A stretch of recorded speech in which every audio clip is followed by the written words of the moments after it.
World test চ্যাম্পিয়নশিপের point টেবিলে বাংলাদেশ আমরা এখন আছি ৪ নম্বরে। অস্ট্রেলিয়ার বিপক্ষে এই জয়ের আগেও ৪ নম্বরে ছিলাম। জয়ের পরে ৪ নম্বরে অবস্থানটা আরও সুসংহত করেছি। প্রশ্ন হচ্ছে, এই ওয়ার্ল্ড টেস্ট চ্যাম্পিয়নশিপের সাইকেল শেষে বাংলাদেশ কি টপ 2 র মধ্যে থাকতে পারবে? ফাইনাল খেলতে পারবে? গতকালকেই আমি একটা আলোচনা করছিলাম যে অস্ট্রেলিয়ার বিপক্ষে বাংলাদেশের এই জয়ের হাতছানি নিয়ে। তখন আমি বলেছিলাম যে না, আমরা আসলে ওয়ার্ল্ড টেস্ট চ্যাম্পিয়নশিপের ফাইনাল খেলব না। তবে আজকে জয়ের পর আমি যে হিসাব নিকাশটা দেখছি, সেটাতে আমি আসলে একটুখানি চমকে গেছি। আমার কাছে মনে হচ্ছে সম্ভব তো। ওয়ার্ল্ড টেস্ট চ্যাম্পিয়নশিপের ফাইনাল খেলা বাংলাদেশের পক্ষে সম্ভব।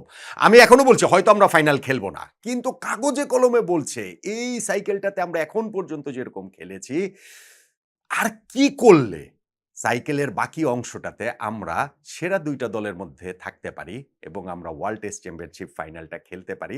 আমি যেটা বললাম যে আমাকেই চমকে দিয়েছে এই হিসাবটা। আমরা যে এত কাছাকাছি রয়েছি, কাছাকাছি মানে অবশ্যই অনেক কঠিন পথ। কিন্তু এটা যে একেবারে অসম্ভব না। আমার কাছে অন্তত সেটা মনে হয়েছে। আপনারা আমার এই হিসাব নিকাশটা শুনলেই সেটা বুঝতে পারবেন। আর আবারও আপনাদেরকে ওই অনুরোধটা করি, বাংলাদেশ আজকে অস্ট্রেলিয়ার বিপক্ষে অবিস্মরণীয় একটা জয় পেয়েছে। এই খুশির মধ্যে অনুরোধটা জানাতে চাই যে আমাদের নট আউট ওমান চ্যানেলটা যারা এখনো সাবস্ক্রাইব করেননি, ইউটিউব চ্যানেলটা আপনারা সাবস্ক্রাইব করে নিন। আমি জানি অনেকেই আপনারা ভিডিও দেখেন, কমেন্টস করেন, লাইক করেন, শেয়ার করেন, কিন্তু সাবস্ক্রাইব করেননি। যে আচ্ছা ঠিক আছে, এটা তো আমরা সবসময় এমনি দেখি। কিন্তু সাবস্ক্রাইবটা করলে আমরা একটা সাহস পাই। আমাদের যেমন প্রায় ৯ লাখ সাবস্ক্রাইবার হতে আর মনে হয় ১,০০০ বাকি রয়েছে। ফলে এইখানটাতেও একটা মাইলফলকের সামনে আমরা দাঁড়িয়ে আছি। আজকে অস্ট্রেলিয়ার বিপক্ষে টেস্ট জয়ের এই দিনটাতেই সেই মাইলফলকটা হয়ে যাক না। আমি সেজন্য আরকি সবার কাছে এই অনুরোধটা করছি যে যারা সাবস্ক্রাইব করেননি, প্লিজ, প্লিজ, প্লিজ আমাদের এই ইউটিউব চ্যানেলটা সাবস্ক্রাইব করে নিন। এখন আসেন যে আমরা ওয়ার্ল্ড টেস্ট চ্যাম্পিয়নশিপের কোন জায়গাটাতে রয়েছি, সেইটা আমি একেবারেই কাগজে কলমে হিসাব নিকাশ করেই আপনাদেরকে বলছি যে কোনো জায়গায় কোনো যেন ভুল না থাকে, কোনো জায়গায় কোনো যেন খুঁতটা না থাকে। ওয়ার্ল্ড টেস্ট চ্যাম্পিয়নশিপের এখনকার পয়েন্ট টেবিলে ১ নম্বরে রয়েছে অস্ট্রেলিয়া 77.78 পয়েন্ট পার্সেন্টেজ নিয়ে। ২ নম্বরে রয়েছে সাউথ আফ্রিকা 75% নিয়ে। নিউজিল্যান্ড ৩ নম্বরে রয়েছে 72.22% নিয়ে এবং ৪ নম্বরে বাংলাদেশ আমরা রয়েছি 66.67 পয়েন্ট পার্সেন্টেজ নিয়ে। ৫ নম্বরে ইন্ডিয়া, ৬ নম্বরে শ্রীলঙ্কা 48%, 41% এবং পরেরগুলো হচ্ছে গিয়ে এরকম ৯ টা দেশ এই ওয়ার্ল্ড টেস্ট চ্যাম্পিয়নশিপে রয়েছে। ওয়ার্ল্ড টেস্ট চ্যাম্পিয়নশিপের পয়েন্টের সিস্টেমটা আমরা জানি। অনেকবার আলোচনা করেছি। সেটা হচ্ছে কি যে ৯ টা দল এখানে খেলছে। প্রতিটা দল ২ বছরের এই চক্রে ৬ টা করে সিরিজ খেলবে। ৩ টা হোম সিরিজ, ৩ টা অ্যাওয়ে সিরিজ। সিরিজে কয়টা করে ম্যাচ হবে সেটা নির্দিষ্ট থাকে না। ২ টা সর্বনিম্ন, সর্বোচ্চ ৫ টা হতে পারে এবং প্রতিটা টেস্ট ম্যাচ জয়ের জন্য ১২ পয়েন্ট, টাই হলে সেটা ৬ পয়েন্ট এবং ড্র হলে ৪ পয়েন্ট করে প্রত্যেকটা দল পাবে। হারিয়ে যাওয়ার জন্য তার কোনো পয়েন্ট পাবে না। তবে পয়েন্টের ভিত্তিতে পয়েন্ট টেবিল অবস্থানটা নির্ধারিত হবে না। সেইটা নির্ধারিত হবে যে কত পয়েন্টের মধ্যে কত পয়েন্ট পেল, পয়েন্ট পার্সেন্টেজ অ্যাচিভ করলো কতটুকু তার ভিত্তিতে। যেমন বাংলাদেশ এখন পর্যন্ত এই সাইকেলে ৫ টা টেস্ট ম্যাচ আমরা খেলেছি। ১২ পয়েন্ট করে সর্বোচ্চ পেতে পারতাম প্রতিটা ম্যাচে। ৫ বারং ৬০ পয়েন্টের জন্য আমরা খেলেছি। তার মধ্যে আমরা ৪০ পয়েন্ট পেয়েছি। তার মানে ৬০ পয়েন্টে ৪০ পয়েন্ট হচ্ছে 66.67%। এটাই হচ্ছে গিয়ে আমাদের অ্যাচিভমেন্ট এবং সেই হিসাবটাতেই আমরা পয়েন্ট টেবিলে ৪ নম্বরে রয়েছি। এই সাইকেল শেষে যেই ২ টা দল এই পয়েন্ট পার্সেন্টেজের হিসাবে সবচেয়ে উপরে থাকবে তারাই ফাইনাল খেলবে। হিসাবটা হচ্ছে গিয়ে এইরকম। এখন দেখেন বাংলাদেশের উন্নতির ধারাটা কি? ২০১৯-২০২১ এ যে ১ম ওয়ার্ল্ড টেস্ট চ্যাম্পিয়নশিপটা হয়েছিল সেইটা তো ওই যে করোনার কারণে ইন্টারাপ্টেড, অল্প কিছু ম্যাচ খেলার পরই তা আর হয়নি। সেইখানটাতেও আমরা ৭ টা ম্যাচ খেলেছিলাম, ৬ টা হেরেছিলাম, ১ টা ড্র করেছিলাম শ্রীলঙ্কার সঙ্গে। আমরা ৯ দলের মধ্যে ৯ নম্বরে থেকে শেষ করেছি। ২১-২৩ এর সাইকেল এবং ২৩-২৫ এর ওই ২ টা সাইকেল পূর্ণ হয়েছে এবং সেইখানটাতে ২১-২৩ এ আমরা ৯ দলের মধ্যে আবারও ৯ নম্বরেই ছিলাম। তবে ১২ ম্যাচের মধ্যে আমরা ১ টা ড্র শ্রীলঙ্কার সঙ্গে এবং ১ টা জয় নিউজিল্যান্ডের বিপক্ষে মাউন্ট মঙ্গানুইতে সেইটা আমরা পেয়েছিলাম। ২৩-২৫ এ আমাদের উন্নতি হয়েছে লাস্ট ওয়ার্ল্ড টেস্ট চ্যাম্পিয়নশিপ সাইকেলটাতে, যেইখানে আমরা ৯ দলের মধ্যে ৭ নম্বরে থেকে শেষ করেছি। আমাদের পেছনে ওয়েস্ট ইন্ডিজ ছিল, আমাদের পেছনে পাকিস্তান ছিল। আমরা ১২ ম্যাচের মধ্যে ৪ টা ম্যাচ জিতেছি। নিউজিল্যান্ডের বিপক্ষে হোমে জিতেছি, পাকিস্তানের বিপক্ষে ২ টা অ্যাওয়েতে যেয়ে রাওয়ালপিন্ডিতে জিতেছি এবং ওয়েস্ট ইন্ডিজের বিপক্ষেও আরও একটা ম্যাচ আমরা জিতেছি। এবং সেইখানে আমরা 7 নম্বরে থেকে শেষ করেছি। পয়েন্ট পার্সেন্টেজের হিসাবটাও যদি ধরেন, প্রথম সাইকেলে আমাদের সেটা ছিল 4.76%, পরের সাইকেলে সেটা 11.1111% এবং লাস্ট সাইকেলটাতে 31.25%। ফলে এই জায়গাটাতে আমাদের উন্নতি রয়েছে। এখন এই সাইকেলটাতে আমরা এরই মধ্যে ৫ টা টেস্ট খেলে ৩ টা ম্যাচ জিতেছি, ১ টা ড্র হয়েছে এবং ১ টা হেরেছি। যেই কারণে ৬০ পয়েন্টে বাংলাদেশের ৪০ পয়েন্ট হয়েছে। পয়েন্ট পার্সেন্টেজ অ্যাচিভমেন্ট হচ্ছে গিয়ে 66.67%।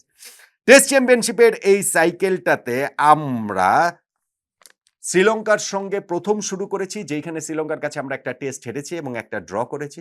পাকিস্তানের সঙ্গে ২ টেস্ট ঘরের মাটিতে কিছুদিন আগে আমরা ২ টা টেস্টই জিতেছি এবং এই যে অস্ট্রেলিয়ার বিপক্ষে ১ টা টেস্ট খেলে ১ টা টেস্ট আমরা জিতলাম। শ্রীলঙ্কা ২, পাকিস্তান ২, অস্ট্রেলিয়া ১। এই ৫ টেস্টের মধ্যে আমরা ৩ টা টেস্ট জিতেছি, ১ টা টেস্ট ড্র হয়েছে। ৩ জয়ের জন্য ৩ বারং ৩৬ পয়েন্ট এবং ১ টা ড্রয়ের জন্য ৪ পয়েন্ট, ৩৬ যোগ ৪ ৪০ পয়েন্ট। ৬০ পয়েন্টের মধ্যে ৪০ পয়েন্ট পেয়েছি। সেই হিসাবে 66.67% আমাদের পয়েন্ট অ্যাচিভমেন্ট। সেই হিসাবে আমরা ৪ নম্বরে আছি। এইটা মোটামুটি বললাম যে এইবারে কি অবস্থা, বা আমরা ৩ টা সাইকেল ধরে এই ৪র্থ সাইকেলে এসে কিভাবে উন্নতির ধারায় রয়েছে। ইনফ্যাক্ট গত সাইকেলেও কিন্তু আমরা একটা সময় ৪ নাম্বারে ছিলাম। ফাইনালি গিয়ে আমরা ৭ নাম্বারে সেটেল করেছি বা শেষ করেছি। এইবার কি আসলে ফাইনাল খেলতে হলে আমাদের কত পয়েন্ট লাগবে? আমাদের যে বাকি আর কয়টা সিরিজ রয়েছে, সেই সিরিজে কাদের বিপক্ষে ম্যাচ রয়েছে এবং সেইখানটাতে আমাদের কত পয়েন্ট লাগবে, কয়টা জয় লাগবে, কয়টা ড্র লাগবে, সেইটাই তো আপনাদেরকে আলোচনা করব এবং সেইখানটাতেই বলছি যে আমি নিজেও কিছুটা চমকে গিয়েছি। বাংলাদেশ এই যে আপনি যদি হচ্ছে গিয়ে এখন ফাইনালের ওঠার হিসাবটা যদি আমি আগে একটু বলি যে ফাইনালে উঠতে হলে তাহলে কত পয়েন্ট পার্সেন্টেজটা লাগবে। ২০১৯-২০২১ এর ওইটা তো corona interrupted season world test চ্যাম্পিয়নশিপের। সো ওইটার হিসাবটা আমরা বাদ দেই। ২০২১-২৩ এবং ২০২৩-২৫ এর সর্বশেষ যে ২ টা আসর হয়েছে, সেইখানটাতে টপ টিমগুলার অবস্থান আসলে কি? ২০২১-২৩ এ পয়েন্ট টেবিলে ১ নম্বরে ছিল অস্ট্রেলিয়া, 66.67% ছিল। ২ নম্বরে ছিল ইন্ডিয়া, 58.80%। এই ২ টা দল ফাইনাল খেলেছে। থার্ড যে ছিল সাউথ আফ্রিকা, তাদের ছিল 55.56%। অর্থাৎ সেকেন্ড যে ইন্ডিয়া, তারা কিন্তু 58.80% নিয়ে তারা ফাইনাল খেলেছে।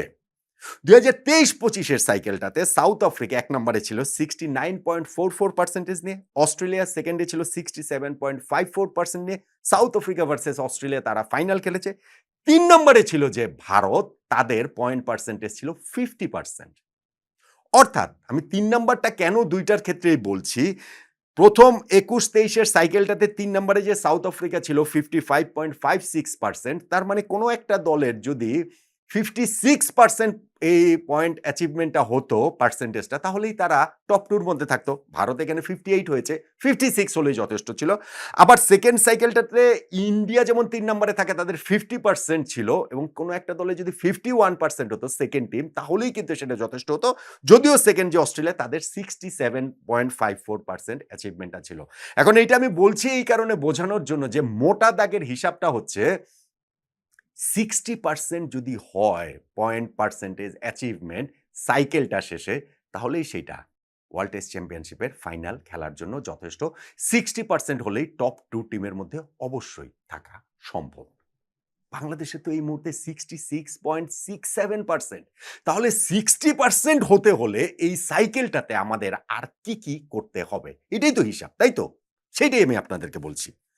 আমাদের টেস্ট চ্যাম্পিয়নশিপের সাইকেলটাতে ৩ টা অ্যাওয়ে সিরিজ, ৩ টা হোম সিরিজ তো, এবং আমরা প্রতিটা সিরিজেই ২ টো করে ম্যাচ খেলবো। ৬ টা সিরিজে ১২ টা ম্যাচ বাংলাদেশের খেলার কথা। তার মধ্যে এই মুহূর্তে আমরা 3rd সিরিজটা খেলছি। আমরা 5th ম্যাচটা খেলছি। অস্ট্রেলিয়ার সঙ্গে আমাদের এই সিরিজের ২য় আরেকটা ম্যাচ আছে। তাহলে হচ্ছে গিয়ে আমাদের ৬ টা ম্যাচ হবে। আরো ৩ টা সিরিজ বাংলাদেশের বাকি রয়েছে। তার মধ্যে হোম সিরিজ আছে ২ টা। ওয়েস্ট ইন্ডিজের সঙ্গে আগামী অক্টোবরে আমরা ২ টা টেস্ট ম্যাচ খেলবো এবং নেক্সট ইয়ার ফেব্রুয়ারিতে আমরা ইংল্যান্ডের সঙ্গে আরো ২ টা টেস্ট ম্যাচ ঘরের মাটিতে খেলবো। ২-২ ৪ টা টেস্ট ম্যাচ কিন্তু বাংলাদেশ আমরা ঘরের মাটিতে খেলবো। এবং অ্যাওয়ে সিরিজ আছে আর একটা সাউথ আফ্রিকার সঙ্গে ২ টা অ্যাওয়েতে আমরা খেলবো নভেম্বর মাসে।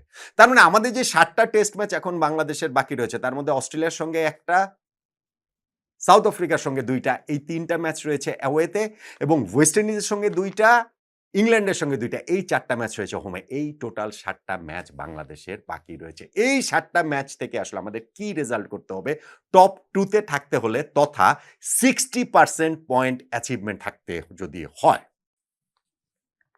বাংলাদেশের এই আমরা টোটাল ম্যাচ খেলছি হচ্ছে গিয়ে ১২ টা। ৬ টা সিরিজে ১২ টা ম্যাচ খেলছি। তার মানে আমরা টোটাল কত পয়েন্টের জন্য খেলছি? ১২ গুণন ১২ ১৪৪ পয়েন্টের জন্য আমরা খেলছি। ১৪৪ পয়েন্টের 60% কত? হিসাব-টিসাব করে আমি দেখলাম ১৪৪ পয়েন্টের 60% হচ্ছে গিয়ে আমাদের মোটামুটি আর ৪৭ পয়েন্ট লাগে। এখন ৮৭ মানে এই ১৪৪ পয়েন্টের 60% হচ্ছে গিয়ে ৮৭। এখন আমাদের ৪০ পয়েন্ট আছে। তার মধ্যে যদি সঙ্গে আমরা আর ৪৭ পয়েন্ট এড করি, সেই ক্ষেত্রে আমাদের ৪০ যোগ ৪৭ ৮৭ পয়েন্ট হবে। ১৪৪ পয়েন্টের ৮৭ পয়েন্ট হচ্ছে গিয়ে পয়েন্ট পার্সেন্টেজ অ্যাচিভমেন্ট বাংলাদেশের সেই ক্ষেত্রে হবে 60.42%। এইটাই হচ্ছে ম্যাজিক নাম্বার। আমাদের এই ৫ টা টেস্ট থেকে আমরা ৪০ পয়েন্ট পেয়েছি। আমাদের বাকি ৭ টা টেস্ট থেকে আর ৪৭ পয়েন্ট পেতে হবে আমাদের যদি ওয়ার্ল্ড টেস্ট চ্যাম্পিয়নশিপের ফাইনাল খেলতে হয়। মানে আমি সহজ করে বোঝানোর জন্য। এরপরে তো অনেক রকম অনেক কিছু হতেই পারে। কিন্তু বাকি টেস্ট থেকে আমাদের এই ৪৭ পয়েন্ট আসলে পেতে হবে। এই ৪৭ টা পয়েন্ট আসলে আমরা কিভাবে পেতে পারি? ৪৭ পয়েন্ট পাওয়ার একটা সহজ তরিকা হচ্ছে আমাদের হাতে থাকা ৪ টা আমাদের হাতে থাকা যে ৭ টা টেস্ট ম্যাচ রয়েছে, সেই ৭ টেস্ট ম্যাচের মধ্যে ৪ টা টেস্ট ম্যাচ জেতা। প্রতিটা জয়ের জন্য ১২ পয়েন্ট। ৪ টা ম্যাচ যদি জিতি আমরা ৪ বারং ৪৮ পয়েন্ট। এখন আমাদের ৪০ পয়েন্ট আছে। তার সঙ্গে ৪৮ পয়েন্ট যোগ হলে ৮৮ পয়েন্ট হবে। ৮৭ পয়েন্টই আমাদের ম্যাজিক নাম্বার। ৮৮ পয়েন্ট যদি হয় তাহলেই আমাদের পয়েন্ট পার্সেন্টেজ অ্যাচিভমেন্টটা 60% হয়ে যাবে। তখন আমরা বাকি ৩ টা ম্যাচ হেরে গেলেও কোনো অসুবিধা নেই। এখন আমরা ১ম ৫ ম্যাচের মধ্যে ৩ টা ম্যাচ জিতেছি। বাকি ৭ ম্যাচের মধ্যে আমরা ৪ টা ম্যাচ কি জিততে পারি না? এটা কি অসম্ভব? ধরেন আমাদের অস্ট্রেলিয়ার সঙ্গে পরের টেস্টের কথা আমি একটু পরেই বলি। ধরেন আমাদের নেক্সট যেই ওয়েস্ট ইন্ডিজের সঙ্গে ঘরের মাটিতে ২ টা টেস্ট ম্যাচ খেলবো। বাংলাদেশের তো ওই ২ টা টেস্ট ম্যাচ অবশ্যই জেতা উচিত। বাংলাদেশের তো ওই ২ টা টেস্ট ম্যাচ অবশ্যই জেতার কথা। আমরা যদি ঘরের মাটিতে পাকিস্তানকে ২ টেস্টে হারাতে পারি, আমরা যদি অ্যাওয়েতে গিয়ে অস্ট্রেলিয়াকে হারাতে পারি, তাহলে আমরা ঘরের মাটিতে ওয়েস্ট ইন্ডিজের পক্ষে ২ টা টেস্ট জিতবো না কেন? ওই ২ টা টেস্ট যদি আমরা জিতে যাই, তাহলে কিন্তু আমাদের হয়ে গেল যে বাকি যেই ৫ টা টেস্ট থাকবে, সেই ৫ টেস্টের মধ্যে আর ২ টা টেস্ট জিততে হবে। সেই ৫ টা টেস্ট কোনটা? অস্ট্রেলিয়ার সঙ্গে 2nd